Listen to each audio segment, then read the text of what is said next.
Con el foco puesto en TRES y Atlas y recordando estos mensajes por parte de Eiviloe, nosotros vamos ya con más expertos, con más analistas, y hoy contamos con Alejandro Sánchez de Miguel, doctor en astrofísica, investigador postdoctoral en el Instituto de Astrofísica de Andalucía. ¿Qué tal, Alejandro? Muy buenas tardes. Hola, buenas. Muy bien. Encantados de tenerle por aquí en un día en el que, bueno, seguimos hablando de los pormenores en torno a este TRES y Atlas. Me gustaría saber cuál es tu opinión de estas teorías de Eiviloe, de estos mensajes que ahora dicen que es un ejercicio de defensa planetaria. ¿Cuál es tu valoración acerca de todo esto? Bueno, pues por un lado, esta especulación, ¿no?, que había hace, en parte ha venido bien para que se le preste atención a este objeto que nos va a pasar una vez y que es muy, muy peculiar.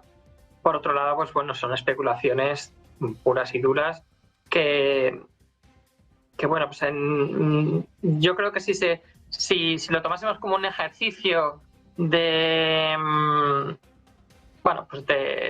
especulación, ¿no?, pues sería sano e interesante, pero si ya la gente se lo empieza a tomar un poco más tan en serio, pues no es muy positivo. Incluso yo he visto a AVI utilizar y justificar cosas en base a telescopios que casi son de juguete, que no es muy serio.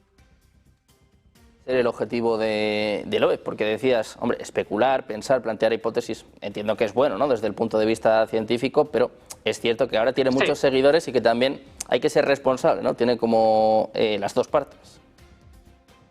Sí, ¿no? Y por ejemplo, muchísima gente en la comunidad científica, cuando con Oumuamua empezó a comentar pues que este tipo de cosas, pues y la posibilidad de que vengan objetos extraterrestres y que sean artificiales, es una posibilidad que no debemos de descartar por defecto, que es una cosa que es interesante validar, aunque sea muy, muy improbable, el riesgo también es enorme, ¿no? Entonces, por ello, pues es algo que, pues aunque la probabilidad sea una entre 1.000.000 o incluso menos, pues no debemos descartar, y como tal esta especulación es interesante. Eso sí, retorcer las cosas hasta el punto de utilizar imágenes que no tienen capacidad científicamente de decir las cosas que dice, pues ya se pierde la ciencia y estamos hablando de un show, y bueno, pues desacredita un poco su postura, ¿no? De hecho, además, a veces se confunden cosas. Por ejemplo, hay gente que no entiende muy bien las diferentes capacidades que tienen los amateurs y los profesionales. A veces los amateurs tienen capacidades superiores a las que tienen profesionales en temas como, por ejemplo, búsqueda de determinados asteroides o capacidad de hacer surveys en objetos de muy bajo brillo.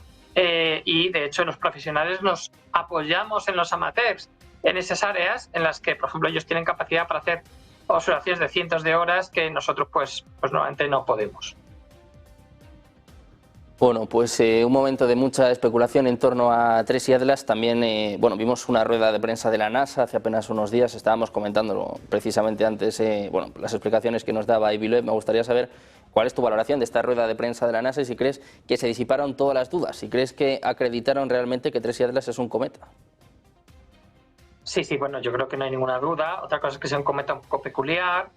Ha salido, por ejemplo, un artículo muy recientemente de José María Trigo y otros investigadores de Cornell comentando pues algunas reacciones que se estarían produciendo en el interior del cometa, que tienen una explicación totalmente natural, pero que no es lo más habitual en los cometas del sistema solar, debido a que no son tan prístinos como este.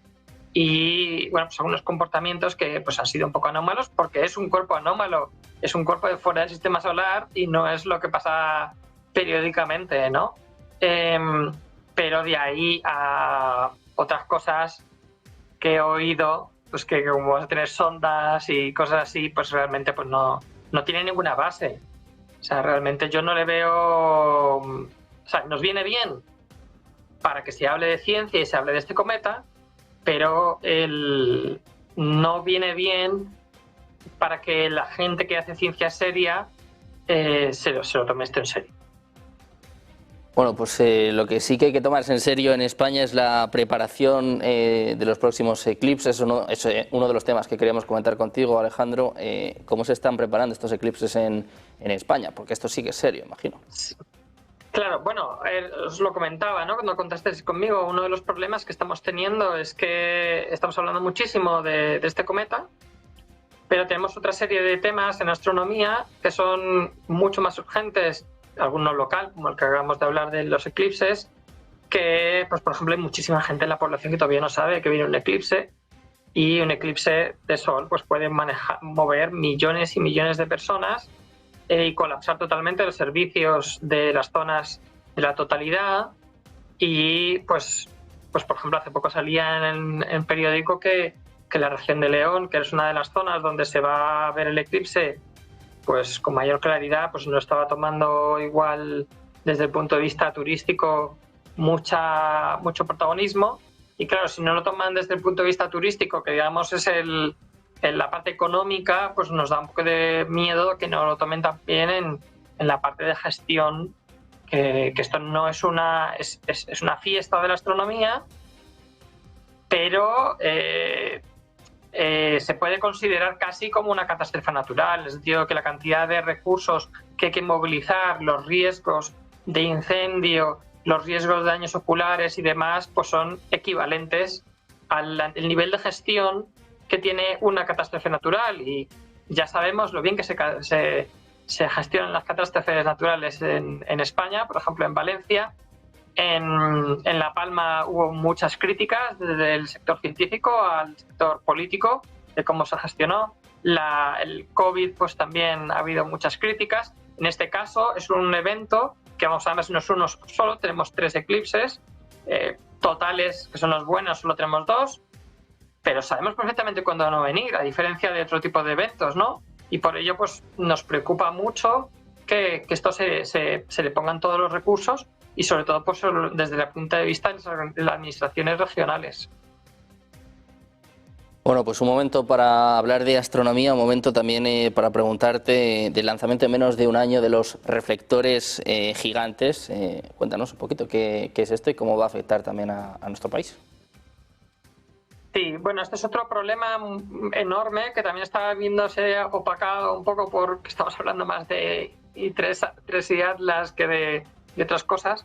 Pues hay una empresa que se llama Reflective Optics que planea mandar unos reflectores enormes al espacio, algunos del tamaño de un campo de tenis, para iluminación o para generar energía fotovoltaica en placas solares. Es una cosa que se conoce como luz solar bajo demanda, a bajo servicio. Y el problema que tiene esto es bueno, pues que la astronomía amateur y profesional nos podemos despedir, en el sentido de que este tipo de cosas tan brillantes son pues comparables al brillo de la luna, con el efecto que eso puede tener. Y incluso pues había proyectos en la época de los nazis de utilizarlo encima para como una especie de lupa gigante, ¿no? Con fines militares.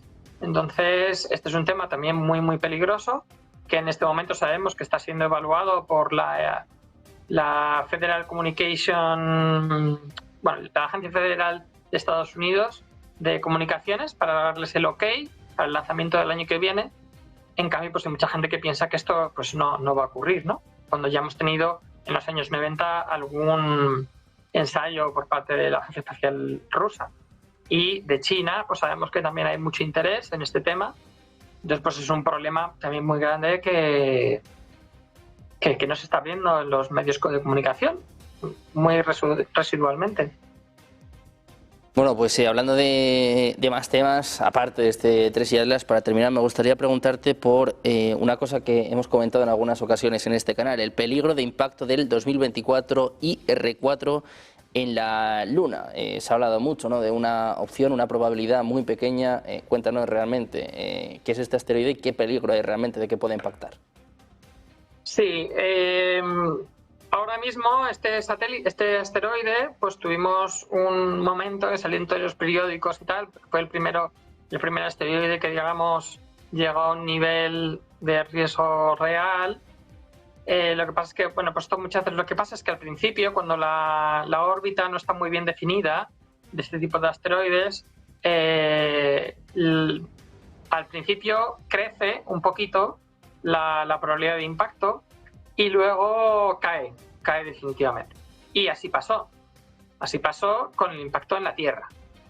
Pero el problema que tenemos ahora es el impacto en la Luna. Ahora mismo han pasado ya bastantes meses, la calidad de la órbita es bastante mejor que la que teníamos al principio, sigue siendo no suficientemente buena, pero ha aumentado y ya tenemos en torno a un 4% de riesgo de impacto en la Luna, y además cuando tú ves la distribución de probabilidad, cae ese 4% se debe al tamaño de la Luna comparado con la incertidumbre, pero en la Luna ese ancho está prácticamente en el centro de esa probabilidad, de manera que es probable que con el futuro, cuando vayamos mejorando la órbita, vaya aumentando ese riesgo de impacto. Y el problema es que si impacta este asteroide, los residuos podrían ser deflectados hacia la órbita terrestre y tener una lluvia de meteoritos que pudiese dañar a muchísimos satélites. Entonces, este es otro tema bastante peliagudo, entre las cosas que, para que veamos que el riesgo de estos asteroides actualmente no es solamente el riesgo de impacto que tenemos en la Tierra, el riesgo de que pasen suficientemente cerca de la Tierra, pues ya es, y hemos tenido recientemente un par de asteroides que han pasado pues a 200 y 300 kilómetros sobre la Tierra, o sea que ha pasado a la altura de la que pasan los satélites de baja altura, y luego el riesgo de estos impactos en la Luna también pueden suponer un riesgo para nuestros satélites, y ahora que tenemos cada vez más satélites con estos de Starlink y otras constelaciones, pues el riesgo de que haya un efecto en cadena pues se amplifica.